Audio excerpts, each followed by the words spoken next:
15. 먼저 좋은 피드백을 주어라. 휘트니 커밍스는 미국을 대표하는 코미디언이자 배우, 작가, 제작자다. 이 책에서 내가 그녀를 소개하는 이유는 휘트니가 셀럽이어서가 아니다. 중독, 우울증, 트라우마, 낮은 자존감 등등 그녀는 우리 모두에게 필요한 상처 치유의 가장 훌륭한 모델이기 때문이다. 내 삶이 먼저 있어야 한다. 휘트니는 바람직하지 못한 인간관계에 짤짤매고 완벽주의 때문에 오히려 아무것도 하지 못하는 사람이었다.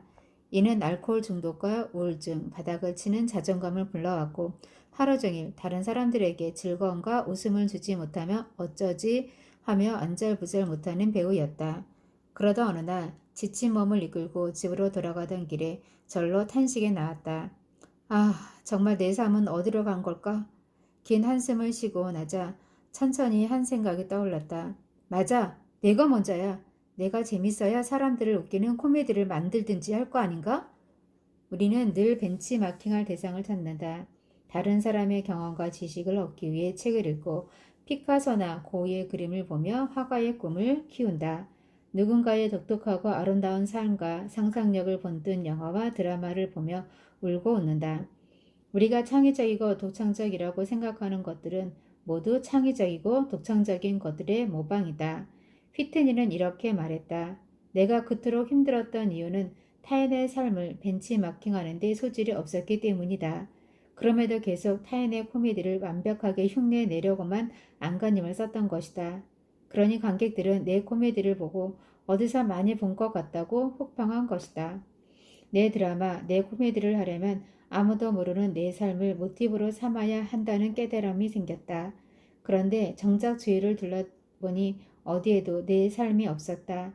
내 삶을 먼저 만들어야겠다고 결심한 순간 천천히 앞이 보이기 시작했다. 모두를 사랑할 수는 있다. 모든 생각의 맨 첫 자리에 나를 놓기 시작하면서 휘트니는 몸과 마음을 회복하는 새로운 에너지를 얻을 수 있었다. 사람들이 자신을 좋아하지 않을까봐 전전긍긍하는 대신 모두를 만족시킬 수는 없다는 진리를 얻었다. 상대의 감정에 따라 자신의 감정을 결정하는 것만큼 어리석은 행동도 없다는 사실 또한 배웠다. 하지만 그와 동시에 휘트니는 자신의 왼팔에 보일 듯 말 듯 하얀 잉크로 투명하게 I love you 라는 문신을 새겨 넣을 줄도 알았다. 적극적이고 진심 어린 치료와 상담을 통해 모두를 만족시킬 순 없지만 모두를 사랑할 수는 있다는 걸 알게 되었다. 누군가를 만날 때마다 첫 인사를 나누기 전에 속으로 나는 당신을 사랑합니다 라고 속삭이면 거짓말처럼 대화가 훨씬 좋아졌다. 이는 자존감 회복에도 강력한 방법이다. 자, 어디 나를 웃겨보시지? 라는 표정을 짓고 있던 상대가 예상치 못한 나의 사랑한다는 고백에 당혹해하다가 점점 따뜻한 미소로 반응하는 걸 지켜보는 것.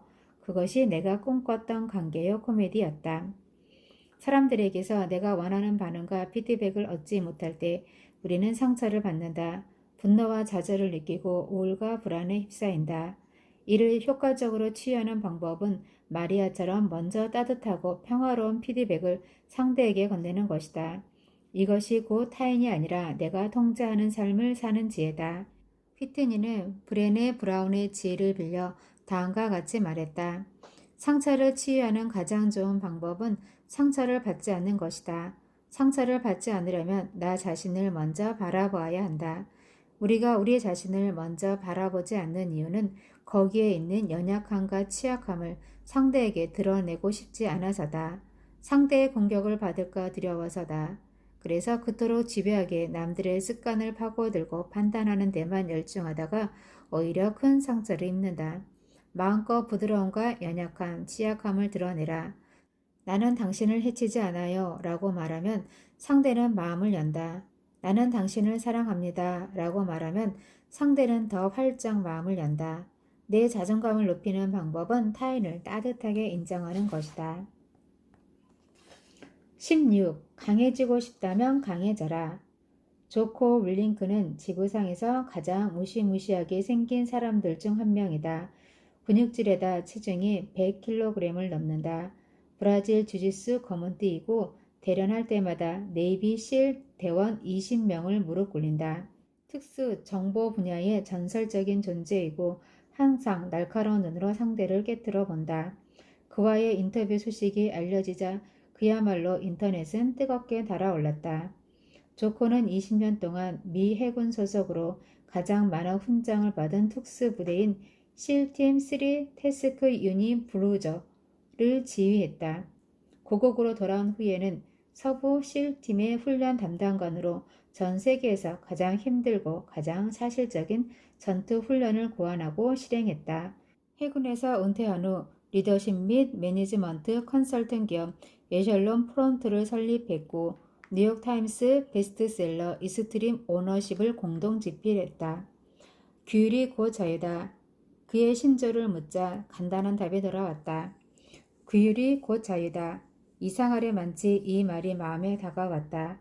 자유의지를 드높이고 성과를 끌어올리려면 일관된 규칙이 필요하다. 자유로운 의사결정을 한다는 명목으로 끊임없이 이제 뭘 해야 하지? 아침으로 뭘 먹지? 등을 고민하는 건 오히려 사람을 무기력하게 만들 수도 있기 때문이다. 단순하면서 규칙적인 계획이 더 많은 자유와 성취를 안겨준다. 규칙과 통제가 있어야 주체성과 자유가 더 크게 느껴진다. 조코는 추가 설명한다. 경제적인 자유이건 더 많은 자유시간이건 질병으로부터의 자유이건 간에 삶에서 자유를 원한다면 규율을 통해서만 가능하다. 둘은 하나이고 하나는 아무것도 아니다. 네이비실에 들어가면 가장 먼저 배우는 것이 있다. 둘은 하나이고 하나는 아무것도 아니다. 라는 메시지다. 예비책, 대안을 반드시 확보하라는 것이다. 계획이 2개 있는 사람은 하나를 잃으면 하나가 남는다. 하지만 하나밖에 없다면 그 하나를 잃으면 망한다. 이는 프란츠 카프카의 있지 않은데 필요로 하는 것보다는 있는데 필요로 하는 편이 낫다는 말과 일맥상통한다. 최악의 상황에 대비해 우리는 하나 이상의 계획을 갖고 있어야 한다. 하나가 고장나서 전체가 멈춰버리는 일은 늘 생겨난다. 강해지고 싶다면 강해져라. 강해지고 싶다면 강해지면 된다. 조코의 이 말은 팟캐스트 팀 페리스 쇼의 예청자 중 한 명의 삶을 완전히 바꿔놓았다. 그는 조코의 말을 듣는 순간 힘겨웠던 마약 중독을 완전히 끊어낼 수 있었다. 강해지고 싶다면 강해지면 된다는 말에는 가슴에 와닿는 단순한 진리가 들어있다. 강해진다는 것은 무엇보다 강해지겠다는 결심을 뜻한다. 따라서 다음 결정부터 곧바로 강해질 수 있다. 디저트를 거부하기가 힘든가? 강해져라. 그 결정부터 시작해 강해지면 된다. 숨이 찬가? 그래도 계단을 이용하라. 이런 식으로 점점 더 많은 일에 대한 총재를 강화해 나간다. 시작점은 크거나 작거나 상관이 없다. 강해지고 싶으면 강해지면 된다. 나는 괜찮다고 말하라. 조코가 실 데스크 유닛의 지휘관이었을 때의 일이다. 미 해군 준장이 데스크 유닛의 지휘관들을 소집해 회의를 열었다. 해군 준장은 방안을 돌아다니면서 질문을 던졌다. 지금 뭐가 가장 필요한가? 일선 지휘관들이 차례로 답을 했다. 곧 겨울인데 당장 새 군화가 필요합니다. 사막훈련 시설에는 인터넷이 없어 병사들이 외로워합니다. 와이파이가 절실합니다. 훈련을 마치고 복귀할 때 헬리콥터 지원이 필요합니다. 이윽고 조코의 차례가 되었다. 그는 답했다. 저희는 괜찮습니다. 상관에게 잘 보이기 위해 이런 답을 한 게 아니었다. 지원이 필요하지 않아서도 아니었다. 단지 그는 자신의 세계, 가로 열고 자신이 지휘하는 부대, 가로 닫고에 대해 완벽한 통제권을 자신이 가져야 한다고 생각했던 것이다. 그의 신념에 따르면 새 군화, 와이파이, 헬리콥터 요청은 지원이 아니라 불평에 불과했다. 가장 필요한 게 아니라 필요한 것을 말하라고 하니까 서둘러 머리를 짜낸 것뿐이었다. 그는 이렇게 말했다. 누군가 소원을 들어준다고 하면 반드시 괜찮다고 말해야 한다. 그러면 그는 내가 진짜 소원이 생겼을 때 가장 빠르게 들어준다. 34년 동안 미 육군에서 근무하다가 퇴역한 사성 장군 스탠 맥클리스트 또한 이렇게 말했다. 강한 정신력을 소유하려면 먼저 자신이 생각하는 능력보다 더 강하게 자신을 몰아세워야 한다. 그러면 내면의 더 큰 깊이를 발견할 수 있다. 그리고 어려움이나 불편함을 아무렇지도 않게 받아들이는 집단에 합류하는 것이다. 어려운 환경에 놓여 있을수록 사명감은 더욱 강해진다. 조코의 나는 괜찮다 라는 말은 매우 위력적이다. 곳곳에 놓인 장애물들을 사소한 것으로 만들어주면서 더 큰 목표로 전진하게 해주는 힘을 갖고 있다. 일찍 일어나야 하는 이유. 조코는 늦어도 새벽 4시 35분에는 일어난다.